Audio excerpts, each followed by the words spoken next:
do the honors of introducing our speakers today.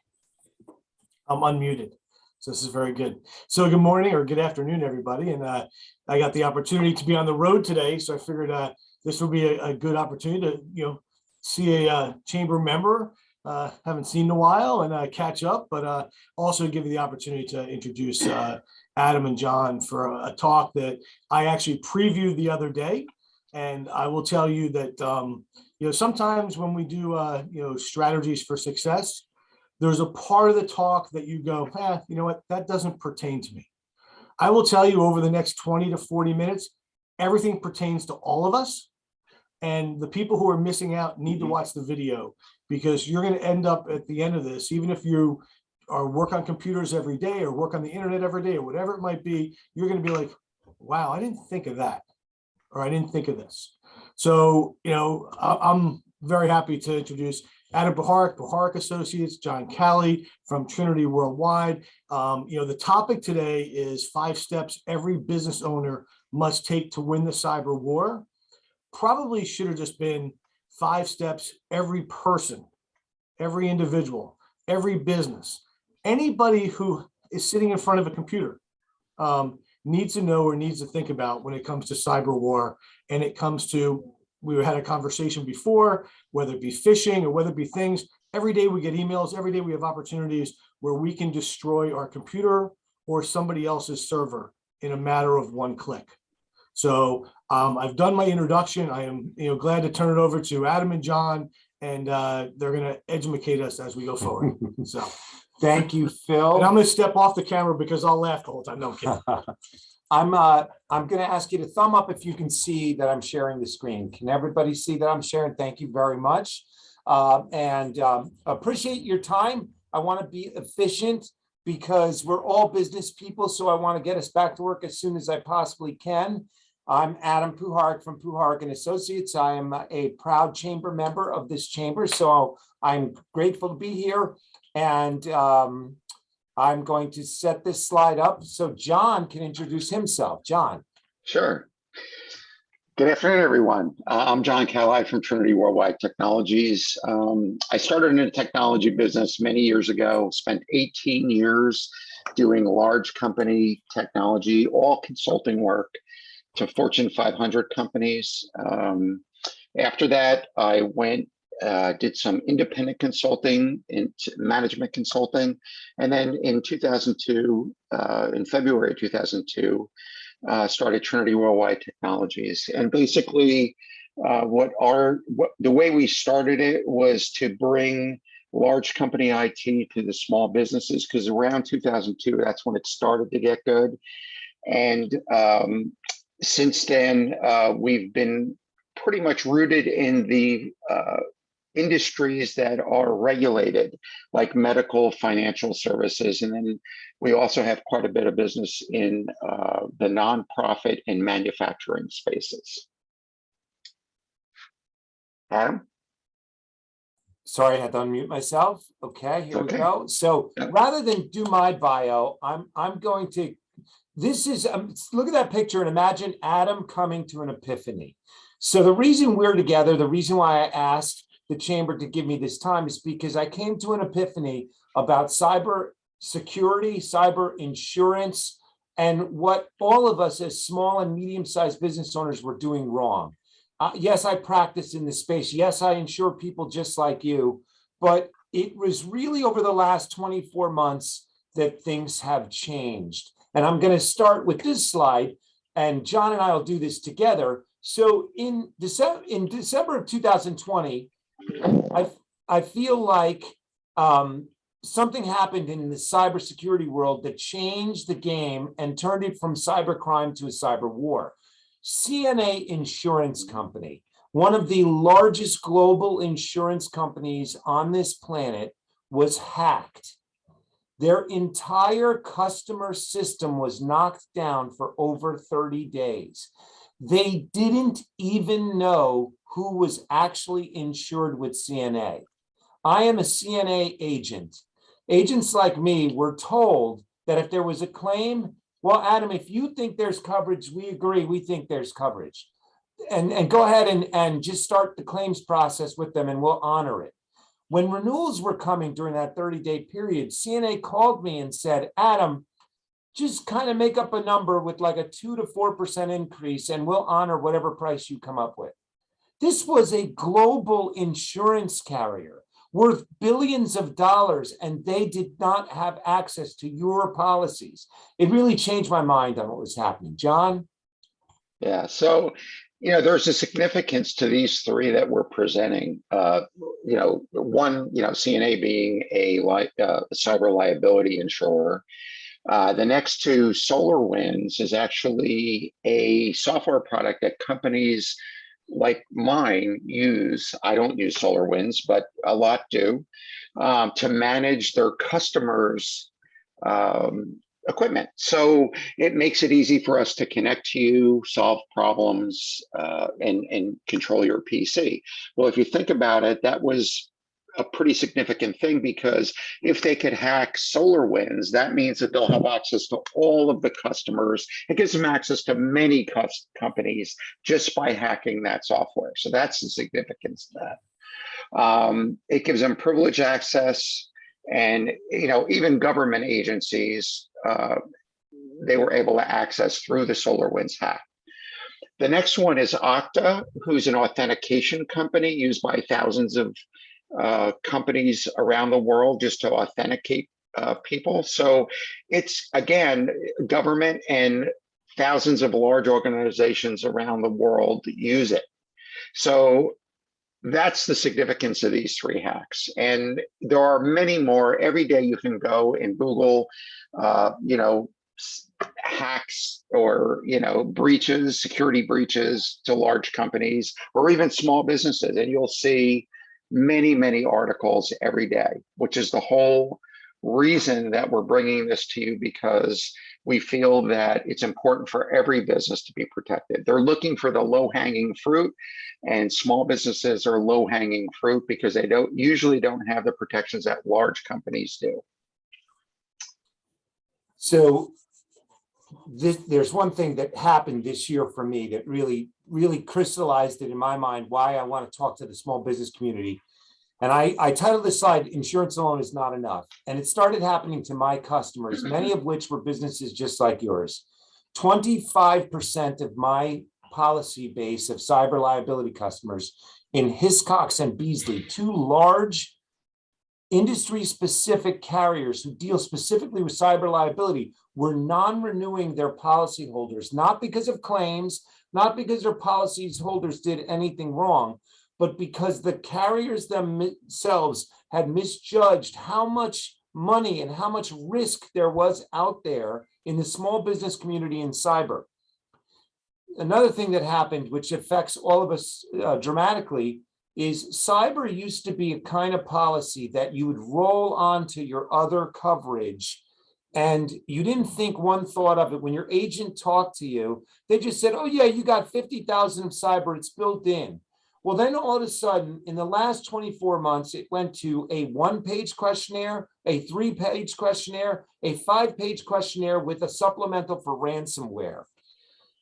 Third-party coverage fades. When cyber was first created, we thought the biggest issue was going to be your employees' social security numbers, that you have them on your server and that someone would steal their number and buy a Cadillac and you'd get blamed for it.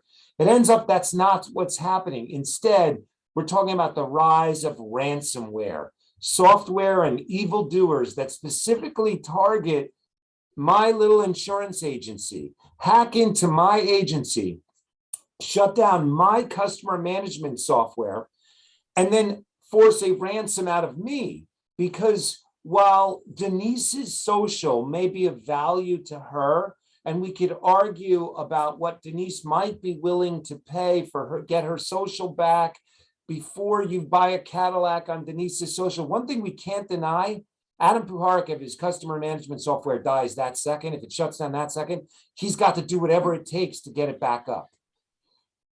Next slide.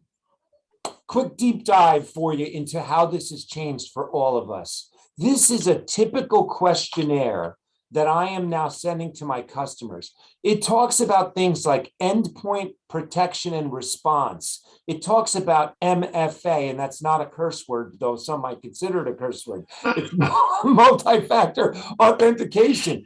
It talks about your base, is it a hardened baseline configuration? What percentage of your employees are scheduled with vulnerability scans? Now listen to me. Imagine you own a bakery. Imagine you own a deli. Imagine you own a small business like adult care services. You didn't go to school to train on how to answer these questions.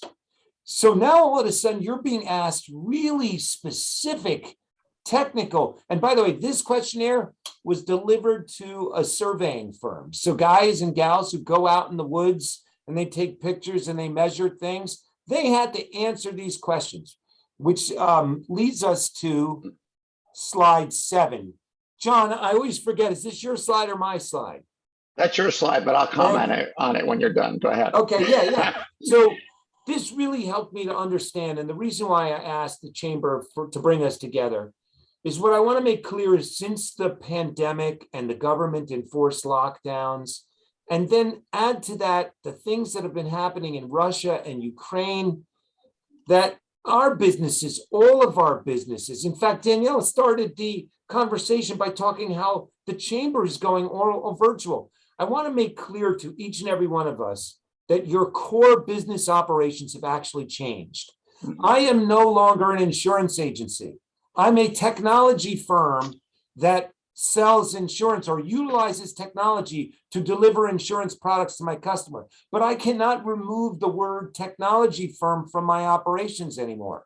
I have laptops for my people at home. We have mobile devices. We have 26 insurance carriers, each with their own MFA passwords and texts back to our people. We have the phone internet that texts back to each one's individual cell phone, so we never miss a call, and therefore we give our customers 8 a.m. to 8 p.m. service Monday through Saturday. And my ladies are kind enough to actually give us their Saturday time, so if you call in, you get a real human being. I am no longer an insurance agent. I'm a technology firm, and that's really one of the things that has struck me. It's part of the epiphany. John? Yeah. So just to put an exclamation mark on what Adam just said, I'm going to just give you a couple of statistics. Detections of threats on Windows business computers rose 143% last year. There were a 300% increase in the crypto mining software malware. Crypto mining is, software that mines Bitcoin and other things. Adware and spyware were both up more than 200%. And the other thing that's really of note, especially for small businesses, is the attack surface continues to expand. So what do I mean when I say attack surface? It's the things that you use every day. It's not just the computers, it's other things. And within the computers, as an example, Google Chrome experienced 18 zero-day threats last year. Zero-day threats means it's a threat that there isn't a patch for to protect against. So they had 18 last year, and just in the past 45 days, if you haven't updated your Chrome and Edge browsers, you're probably vulnerable because there was at least 3 or 4 emergency updates. So if you don't have a company like ours updating that for you, please do it yourself. Don't do it while we're on the call. But afterwards, there's little, the 3 little buttons at the top right of the Chrome browser. Just click on it, go to About Chrome, and you can update it there. Same thing with Edge. So please do it immediately because it's really critical that you keep that updated. That isn't updated through your Windows patching, just so you know. So how do you get started? You're going to switch this slide. Yeah, next slide. Sorry. Our first step. Yeah, the first step is to conduct an IT network and security assessment. I just want to say that last week we did one for a medium-sized company. And what we discovered was on the bookkeeper's PC in the downloads folder was a number of Excel spreadsheets that contain the name, the security number, the salary of everyone in their company. That's something, they download it, they use it, and then they forget about it. It's in the download folder. It wasn't deleted. It wasn't encrypted. And that's something we do. So the first thing we did after our engineer did the scan, excuse me, is we called them up and said, go to that folder and either get them off there, delete them, or encrypt them immediately, because it's a very large potential liability for the company. So it's things like that that you would discover that you would never think about if you didn't do this kind of a scan. And it's things like there's potential information in the cookies that are stored on your PC. It could be credit card numbers that you enter on a website, all different kinds of things. So it's really important that you do this thorough network and security assessment to protect your business. And the second bullet item is you have to realize that implementation and protection is really core to your business. It's a potential liability that could sink your business. It's really important that you take it seriously and reshuffle your financial priorities to reflect that reality. Adam? Yes. So the second step, and I know on this call, like even Phil here with me, he has a great IT guy named Bill, wonderful guy. I've known him for many years. I know John LeMay's on the call. I believe he's also an IT professional. So he's going to really appreciate this bullet. And I know John does too, because John's my IT guy and I trust him very much. But if you take nothing else out of this presentation from my portion of it, take this, break the silo. Stop talking to your insurance guy and then forwarding the questionnaire from your insurance guy to your IT guy. And then having your IT guy talk to you and say, what does this bozo insurance guy want? And then you take the questionnaire, you bring it back to the insurance guy, break the silo. We have Zoom now. I want you to do a quarterly meeting with the three of you, the business owner, the IT guy, and the insurance agent on the same Zoom. Costs you nothing, it's free. And I want that to be every quarter, and I want them to be talking to each other. I want your insurance agent, regardless of what kind of business you have, to understand John LeMay and John Kalli and Bill's lingo. And if they don't understand it, you need a new insurance agent.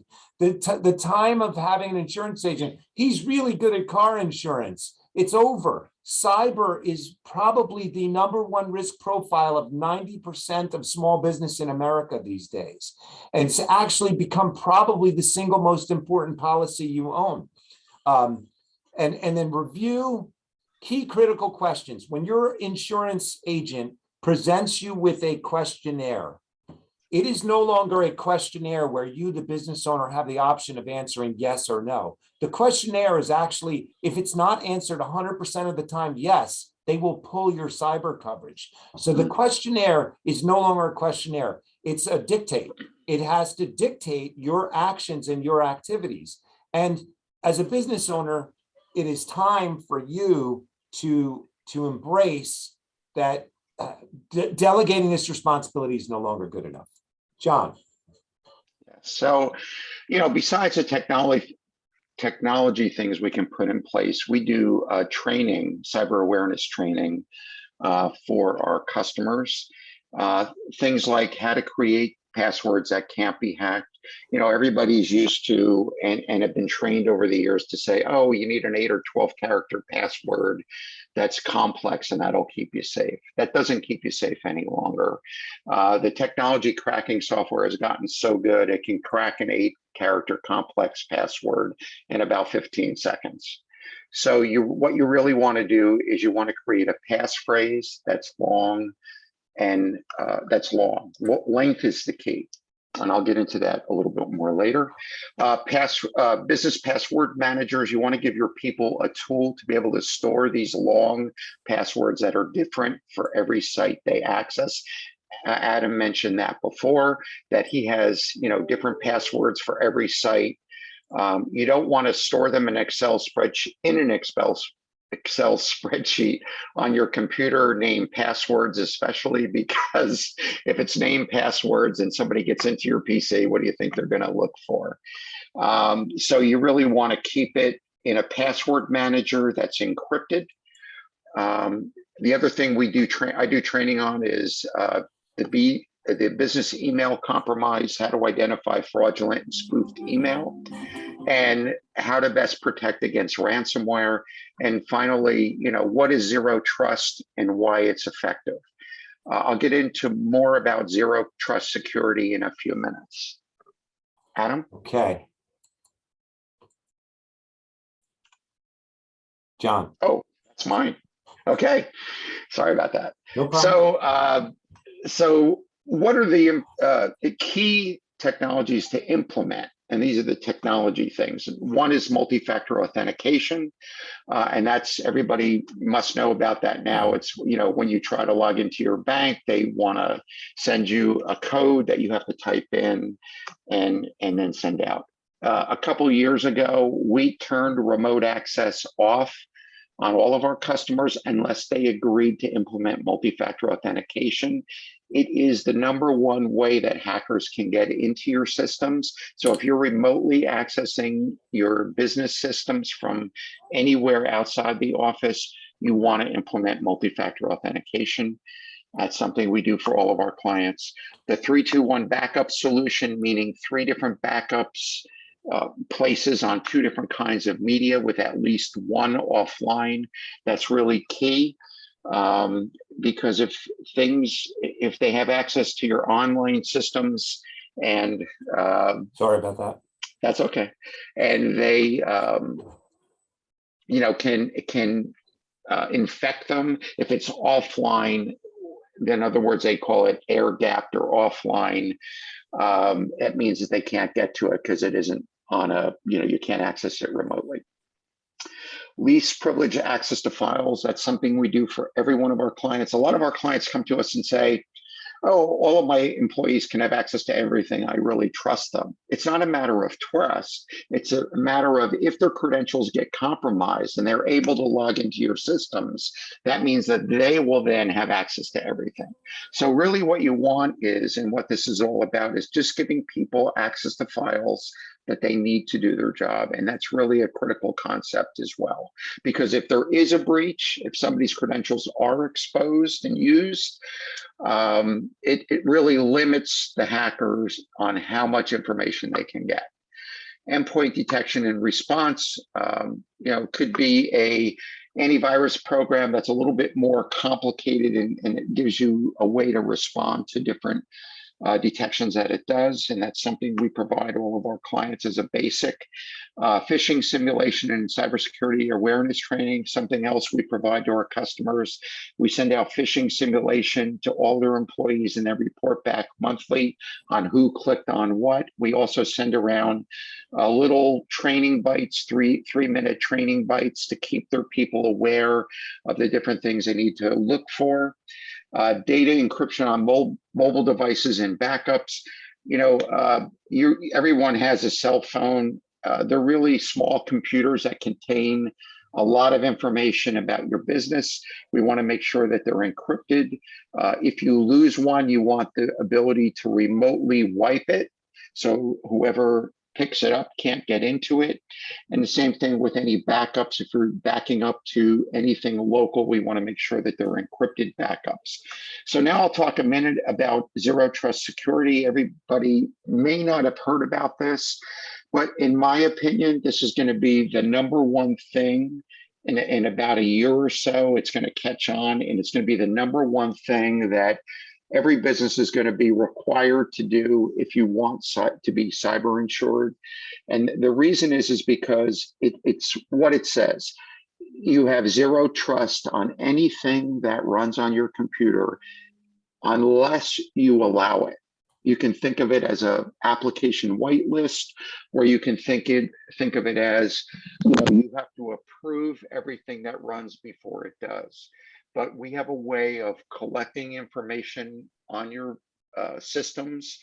It catalogs all of the applications that are running, And after about a month, we go through the list. If everything looks good, we put them on an allow list, and then we turn the software on, and it will not allow anything to run that it hasn't run before and is trusted by you.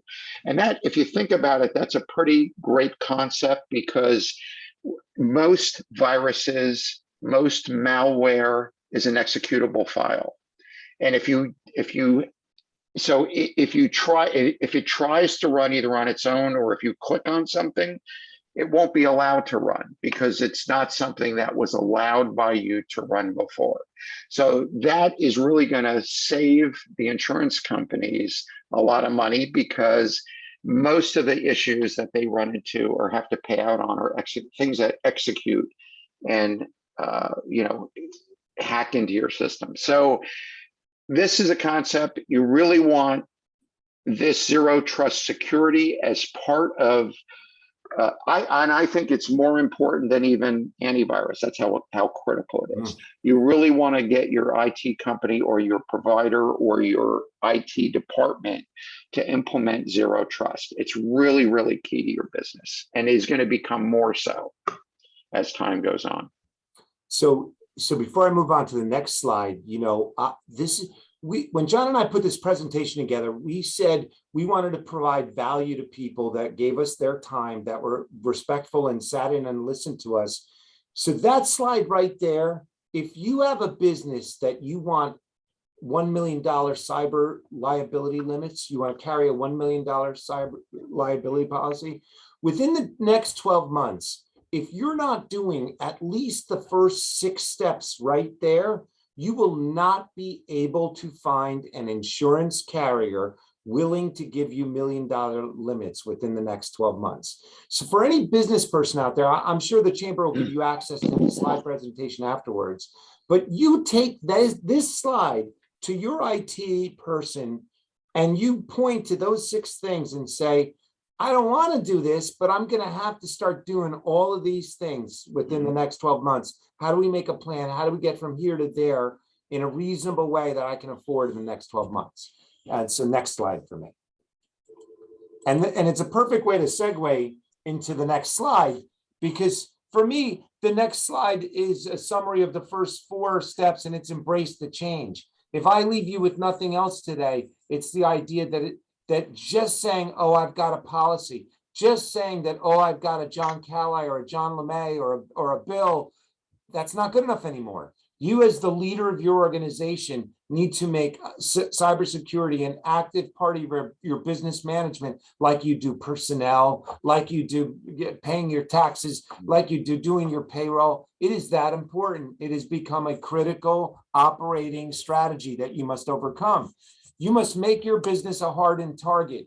When John and I were preparing this presentation, I said, hey, John, you're going to come in and you're going to train my people on June 7th. You're going to do some anti-phishing, anti-spoofing training for my people. Because in an insurance agency, we often handle our customers' credit cards. We go to the carrier's website, we make a payment on behalf of our people. So we need this training, and we need it now. And we must become a hardened target. John has given me constant advice on how to make my systems more redundant, how to get that 3-2-1 backup. And I'm not as smart as him. So I always remember 3-2-1 backup is 3 different types of backup, two different types of cloud, and 1 other type of alternate media. So one way different than the other 2. But 3-2-1. I want everyone to go home and say it to themselves, 3-2-1. Do I have a 3-2-1 system? Because again, it's not about Denise's social security card and the Cadillac I'm going to buy at the end of this presentation with the social. It's actually about someone hacking into your customer management software, shutting down your operating face so that your people come into work and they can't help Mrs. Smith, right? They can't help Mrs. Smith. And it's that simple for me. Bonus slides, right? John and I threw a couple bonus slides. I'll do the first one. What used to matter, what matters now with insurance? Well, I've said it plenty of times. What used to matter, we thought that them stealing your customers' data was going to be the most critical. What really matters is your business interruption coverage. You're getting ransomed. your actual hard drives getting encrypted by some North Korean bad guy, all right? You having to give your credit card to some criminal and say, here, take $5,000, just allow me to operate again today, right? That's what matters. What we thought would be really bad in insurance, the public relations exposure. So old cyber policies used to have all of that list on the left. What matters now is the list on the right, okay? And I hope to arm each one of you to go back to your insurance agent and say, hey, do I still have the list on the left? Because I want the list on the right, right? I need that coverage. And hey, how come you didn't tell me that the list on the left, which my business owner's policy has had for the last 15 years, is not as valuable to me as the list on the right? John. Yeah. So my bonus slide, I'm somewhat of a password evangelist. This is the one thing I find every time I do a talk. If I ask people in the audience to raise their hand, like if they have an 8 or a 12 character password, I get most people raising their hands, and everybody feels confident that that's enough. It really isn't. The number one is length trumps complexity every time. If you think about it mathematically, every character you add to your password increases the complexity to crack it exponentially. So you want it to be long. 16 characters may seem daunting, so I tell people use a phrase, not a word. You can type a sentence or a fragment of a sentence much easier than you can type a complex password. And you can use spaces, punctuation, misspelling of a word just to make it easy. But you really want to use at least a 16 character passphrase. Password manager, if you store that passphrase in a password manager and you make it different for every website you go to, it's really easy. And it makes it so much more difficult for, like, if one of your passwords gets exposed on the dark web, that means that combination can be used, and believe me, the hackers try to use it everywhere to try to crack in and get money from you or extort you. So it's important to get a password manager for your business. I listed 4 of them there. There are others. The reason I listed these 4 is they all have business password managers, meaning you can give people in your organization access to certain collections of passwords within the manager. So everybody doesn't have access to everything, but it can be shared within groups within your organization. So these are all very good password managers. They're not very expensive, and it's really important that you do that. Don't disclose your passwords to anyone, obviously. Don't write them down. I can't tell you how many times my engineers go out to our customers and they see passwords written down on sticky notes that are attached to the screen, or they could be underneath the mouse pad or underneath the keyboard or in the top drawer. That's, you don't want to write them down anywhere, and don't use the same passwords over and over. The average password is used more than 13 times.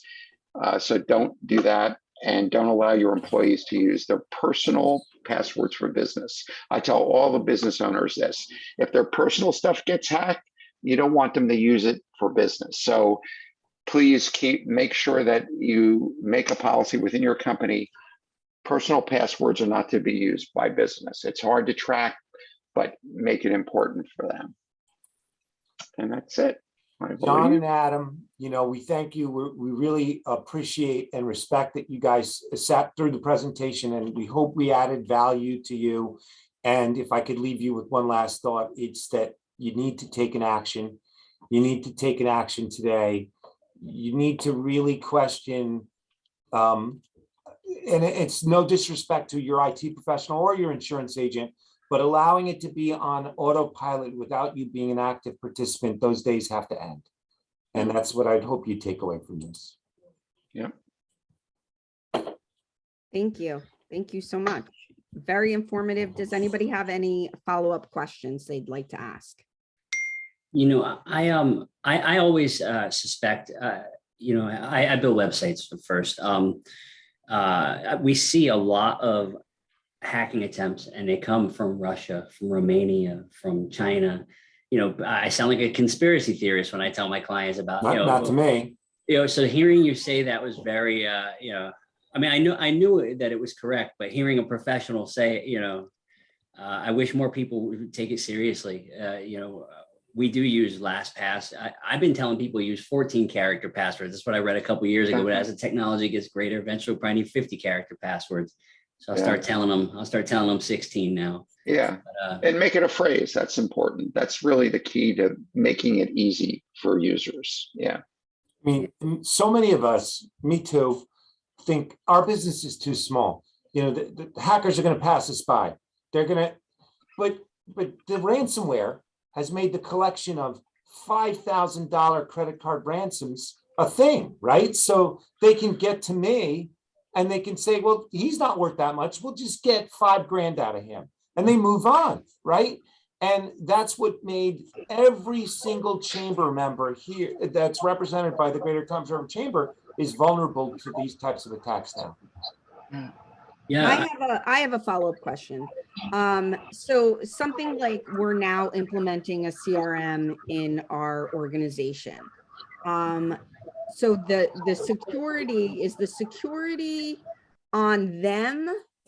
So I have to ask the right questions with this, because they're going to basically cloud all of our information. So who is liable for that? Is I guess my question. So liable, I'll handle that, and then John can handle the technology side. Yeah. So all three parties are liable, right? Okay. So you, because you're offering this service to members, right, are liable. The technology providers that you contract with are liable, because the old insurance term, and I'm very sorry, but it's the easiest way to, crap goes downhill, right? So the subcontractors who you hire become responsible for you, but it doesn't get you out of the responsibility. You're the prime, you will still be liable. And then of course the end users themselves are liable if their businesses are interrupted, if their own customers' data is hacked and stolen. So the liability chain flows downhill with you at the top, the subcontractor you hire, and then to them themselves. Yeah. Okay. Yeah. Tell me again, what was this scenario? What are they accessing? So we are basically creating a database with a company that is going to really hold all of the information of our members that they want. So they'll be able to pay invoices through it, things like that. Right. I'm wondering, obviously it's a well-known company, I did my due diligence there, but I'm wondering, what questions do I need to ask them to ensure that they are protecting the information? Well, the question you have to ask them is, how are they protecting it? Okay. And it's easy. They should be able to tell you that. And what, I would be real careful in making sure, if it's in the cloud, is it stored? How is the data stored? Is it encrypted? At rest, what they call it, encrypted at rest, meaning if it's in a database somewhere, is it encrypted? And the only way to access it is through the login scenario. And if you are logging in, make sure it's protected by multi-factor authentication. Okay. Yeah, those are the critical ways that you need to protect. I would want the vendor to present a certificate of insurance to you guys evidencing cyber liability coverage, right? And they should be able to demonstrate what kind of cyber liability coverage they themselves have. I would want the chamber, which probably has a not-for-profit specialty insurance package where they have their GL and their directors and officers and all their stuff together. I would want the chamber to investigate what its base cyber coverage is, and then go and see if they could upgrade their own cyber coverage with the existing carrier for not too much money, because you're a nonprofit, right? So you got to be careful. But I would want you guys to, because now the data, you're in this chain of custody, you're in this liability chain. So you guys have to think, if you think about it, in the old days, a chamber was really worried about general liability, slip and fall. We had networking events. We got together to make sure, grandma doesn't slip and fall. Well, cyber risk, when we're doing business with one another on the internet or via digital domains, is nothing more, cyber liability is nothing more than the slip and fall coverage of the 21st century, right? And if you wouldn't go to work with only 50,000 of general liability, why are we going to work with only 50,000 of cyber liability? Okay. Right? It's just something to contemplate. Okay, Yeah. thank you. That helps. Yeah, Danielle, also, I would just see if they can probably enforce strict passwords.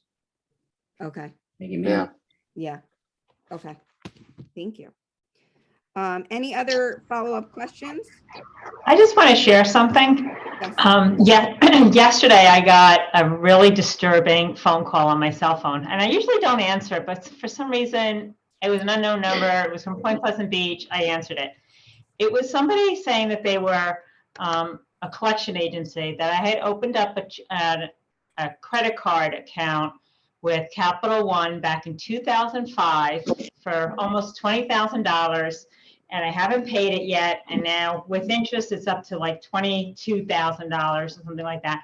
And how do I want to pay it? Do I want to put it on a credit card now or later? Or do it? And I was, obviously I said, I never, first of all, 2005. And she, she said, well, are you Stacy Romano? Is your email address this? Is your social security number is this? She had my cell phone number. Creeped me out beyond, I can't even, I mean, she was just so nasty, and I was going back and forth with her. Finally, she ended up hanging up on me.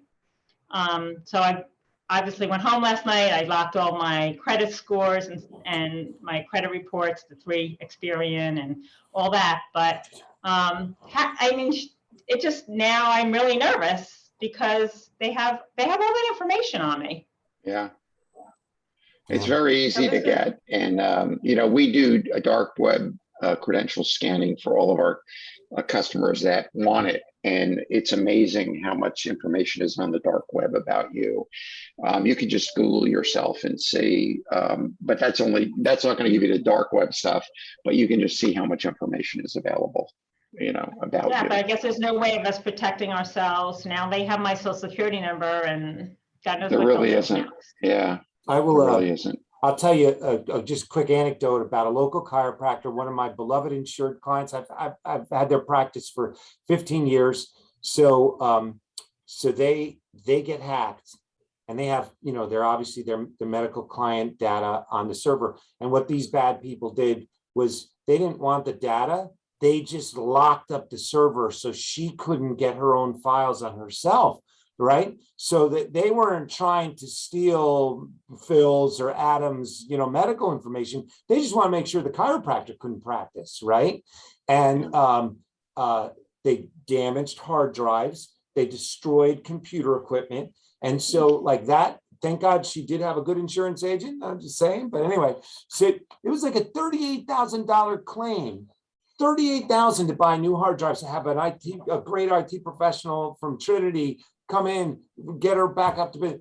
And that was nothing. If I tell you that was just boom into $38,000 of damage. And the reason I bring up that example is because us, again, as the small business community, we wonder, why would they come after us? Mm-hmm. I mean, in that case, whatever they were ransoming to her was insignificant, but the actual damage that they did to her was loss of business income and $38,000 of physical damage to her computer systems. And she only had, if I remember correctly, it was only about 8 PCs and then maybe a server. It wasn't a lot. So if you have, 20 PCs or 40 PCs, I mean, you can do the math. It's going to be very costly to get you back to where you were and your system's back. And, the hackers are getting smart. You can have the 3-2-1 backups, right? And you can say, oh, I'm not paying your ransom. I'm just going to, get my backup back. Sure. But don't forget, they have your data, and they're going to say, well, if you don't pay the ransom, yeah, you can get your data back yourself, but I'm going to post all this information on the dark web and sell it. Now, all this information they've collected from your systems are going to be posted on the dark web. They want their money, and they're going to figure out a way to get it. So, it's really important. You got to protect yourself. Yeah. We're talking about how to protect yourself, and social security number obviously always comes up. I mean, one thing I advise all my clients is, in your personal life, this comes up from the business perspective. What are they doing from the business? But then on their personal side, I'm like, well, stop giving it to people. You know what? Every doctor's office you go to asks for a social security number. I haven't given them a social security number at a doctor's office in at least 20 years. And initially they used to push back. Well, we need that for that's our unique ID for, no.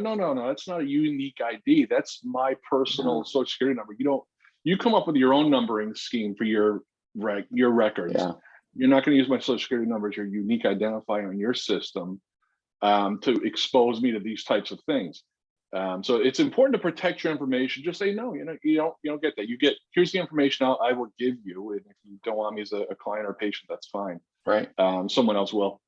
Someone that understands the risk of keeping that information for a business. But most businesses, they don't want to keep that information anymore. We try to destroy that information. We try to encrypt it in databases. We try to mask it when people are looking at records. We try to keep that as hidden as possible. Yeah.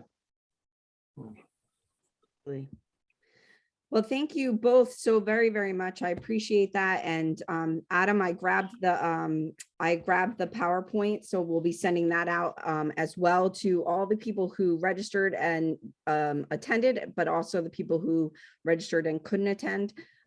This will be up on our YouTube, hopefully by this afternoon.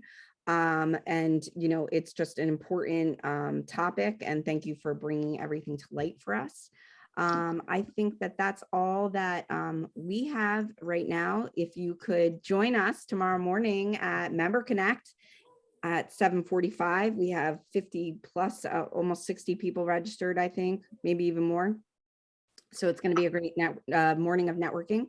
So make sure you join us. And I think that's it. Thank you very much for your time, everybody. Thank you. Yeah, thank you. It was a great presentation. So I appreciate it. Thank you. Thank you.